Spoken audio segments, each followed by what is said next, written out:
안녕하세요. 도시락 싸는 탱파파입니다. 매일 아침 도시락 싸기 참 힘드시죠? 저도 여름이라 그런가 아침에 일어나기가 정말 힘들거든요.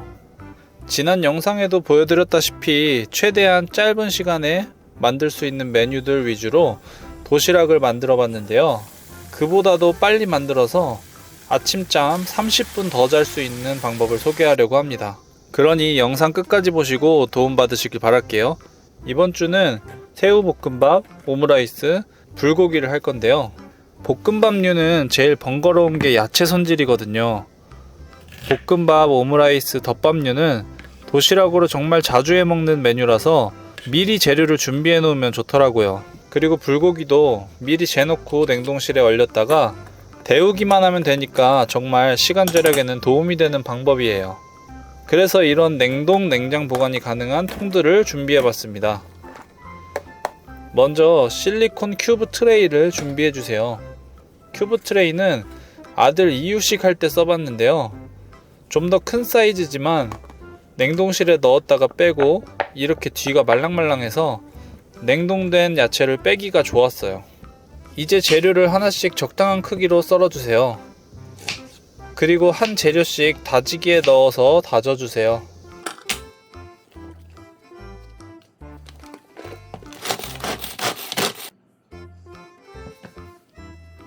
이렇게 칸마다 조금씩 넣어서 야채를 큐브 칸에 넣어주세요.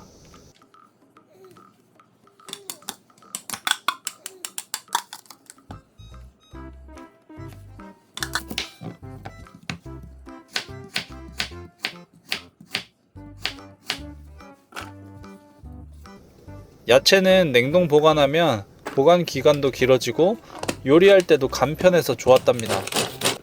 야채 큐브 1개 정도면 1인분 볶음밥이든 야채죽이든 계란말이든 다양하게 음식을 적은 양 만들 수 있다는 게 장점이에요.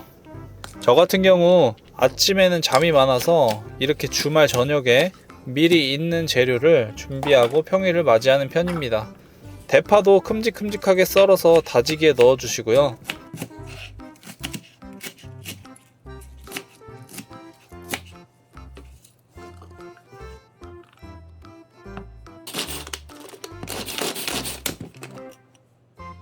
마지막으로 실리콘 큐브 칸에 채워주세요. 야채 큐브는 이렇게 완성입니다. 햄 같은 경우도 미리 잘라서 통에 넣어서 냉동 보관하면 좋아요.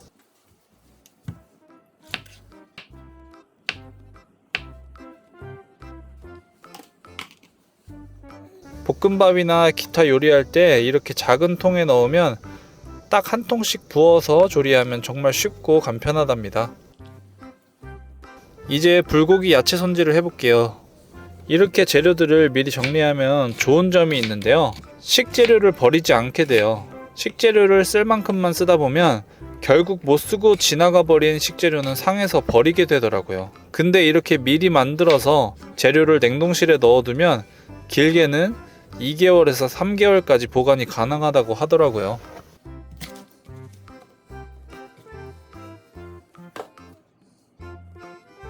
그리고 쿠팡에서 사놓은 불고기용 고기를 볼에 넣고 재워줍니다. 양념은 소주잔 기준으로 진간장 2분의 1컵, 배 주스 2분의 1컵, 물 2분의 1컵, 다진 마늘 반 스푼, 참기름 반 스푼, 설탕 4분의 1컵, 깨 한 스푼, 후추 조금을 넣어서 만들어주세요. 그리고 냉동 가능한 통을 준비해서 불고기와 야채를 함께 넣어주세요. 한 2통 정도 나올 것 같네요. 고기부터 적절하게 나눠서 양분하시고요. 그 불고기 레시피가 저도 인터넷에서 찾은 건데 서진이네라는 프로그램의 레시피라고 하더라고요. 약간 참고한 거라 차이가 있긴 합니다. 여러분들도 한번 해보시길 강추드릴게요. 적당하게 야채들도 양쪽에 넣어주세요. 조금 많이 준비한 듯 보이는데요. 막상 조리하면은 다 쪼그라들어서 충분히 넣어주는 게 좋아요. 완성이에요. 이렇게 준비하면 몇 번을 나눠 먹을 수 있겠어요. 이제 뚜껑 닫아주시고요.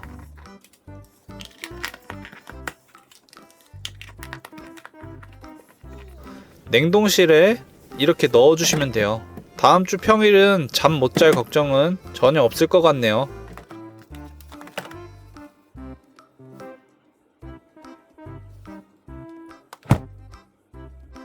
월요일이 됐습니다. 오늘은 월요병이니까 고기 반찬을 해주려고 합니다.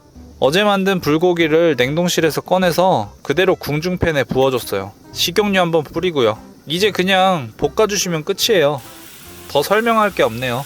꽝꽝 얼게 되면 해동하는 데까지 시간이 좀 걸리긴 하는데 어제 한 거라 금방 해동됐어요. 이제 도시락통에 밥 넣어주시고요.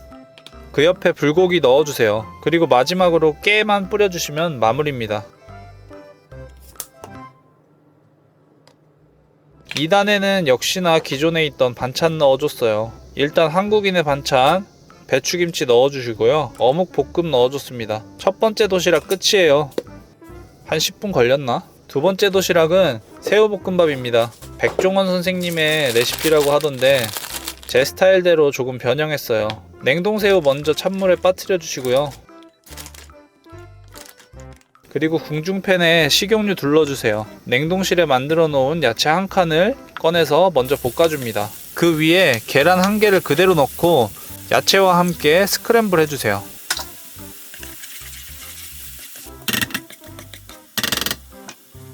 약불로 줄이시고 그 옆에다가 새우를 구워주세요. 계란도 좀 더 익어야 하기 때문에 같이 불을 써줍니다. 이제 어느 정도 새우도 익었다 싶으면 간을 해줄 건데요. 간장 한 스푼과 참기름 한 스푼을 넣어주세요. 이제 밥 한 공기 투입, 중불로 올리시고 더 볶아주세요. 볶음밥은 자주 해먹는데 새우볶음밥은 잘 안 해먹게 되잖아요.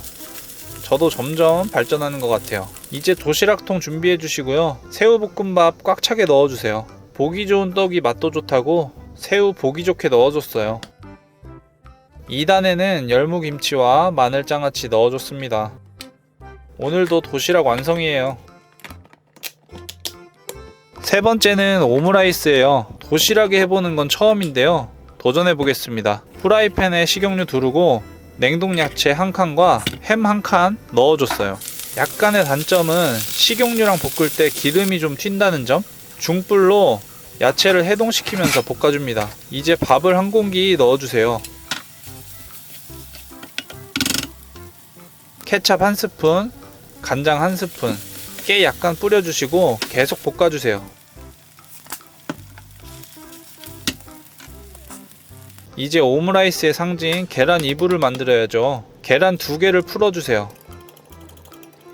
그 다음이 좀 난이도가 있는데요. 후라이팬에 식용유 적당히 두르시고 계란을 부어줍니다. 계란이 약간 익어갈 때쯤 계란 위에다가 아까 볶은 밥을 올려주세요. 약간 둥글넓적하게 올립니다.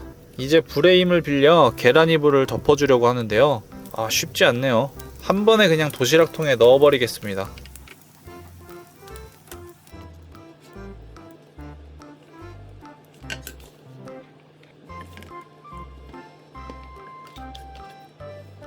뒷수습을 좀 해볼게요.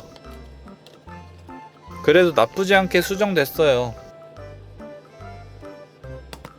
그 위에 케첩과 마요네즈를 지그재그로 뿌려주세요. 그리고 파슬리 있으시면 한번 뿌려주시면 먹음직스러워요. 2단에는 오늘 약간 피크닉 느낌으로 모닝빵에 딸기잼, 방울토마토 넣어줬어요. 세 번째 도시락도 완성입니다. 오늘은 도시락 빨리 싸기 위해 미리 재료 손질하는 부분을 소개해드렸는데요. 미리 한다지만 총 시간은 동일할지 몰라요. 가장 소중한 아침잠은 근데 확실하게 확보할 수 있어요. 그리고 식재료도 버리고 낭비하지 않을 수 있어서 정말 좋은 방법인 것 같더라고요. 여러분들도 혹시 식재료가 냉장고에 남아있다가 버려진다면 한번 저처럼 미리 만들어 보세요. 시간도 절약되고 식비도 절약되는 일석이조의 효과를 보실 겁니다. 오늘의 영상이 도움이 되셨다면 구독과 좋아요, 알림 설정을 눌러주세요. 다음 영상을 만드는데 큰 힘이 됩니다. 오늘도 끝까지 영상 시청해주셔서 감사드립니다. 항상 좋은 하루 되세요.